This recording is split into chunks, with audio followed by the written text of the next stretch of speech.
ढोलकीचा नाद आपल्याला लावणीची आठवण करून देतो हे खरं आहे, पण या कार्यक्रमात आपण लावणी पलीकडच्या ढोलकीचा शोध घेणार आहोत हेही खरं आहे.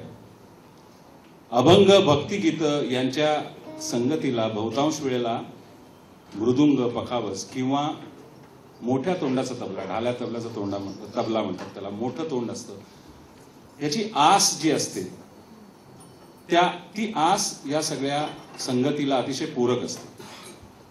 उदाहरणार्थ म्हणजे श्रीनिवास खळ्यांचं सुंदर ते ध्यान किंवा भेटी लागी जीव, यामध्ये ज्या प्रकारची लय त्यांनी योजलेली आहे, त्या लयीमध्ये दोन मात्रांमधला अंतर कापायला किंवा त्याच्यामधला श्वास राहायला ती आस कारणीभूत असते. ढोलकीमध्ये त्याच्या रचनेमुळे, त्याच्या छोट्या तोंडामुळे ती आस ढोलकीमध्ये मिळत नाही. आस नसणं माझ्यामध्ये हेच ढोलकीची म्हणजे ती त्याची ढोलकीची मर्यादा आहे आणि तेच त्याचं बलस्थान आहे. त्याचं कारण ती आस नसल्यामुळे त्याला जी एक घुसणारा नाद आहे किंवा चाट लागते त्याने आपल्याला सगळ्यांना वेळ लागतो.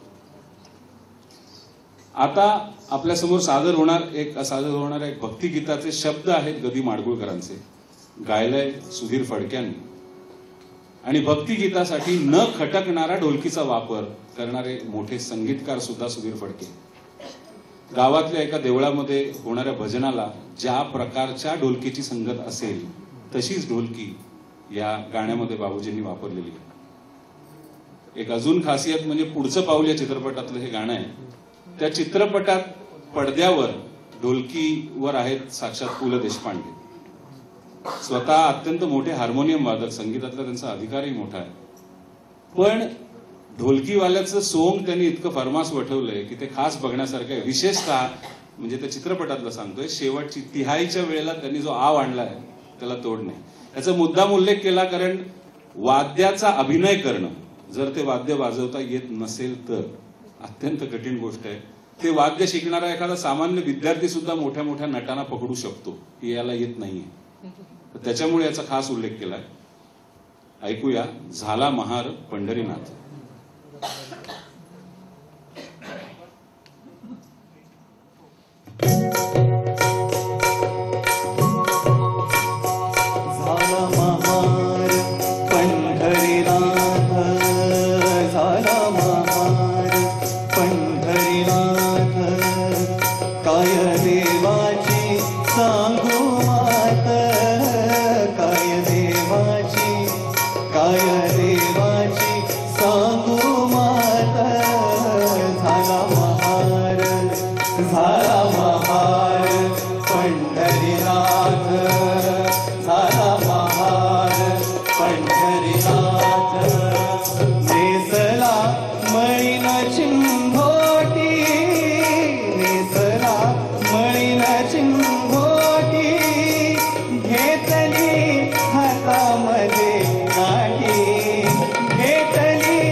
पाठी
चहा घाली बोट तोंडात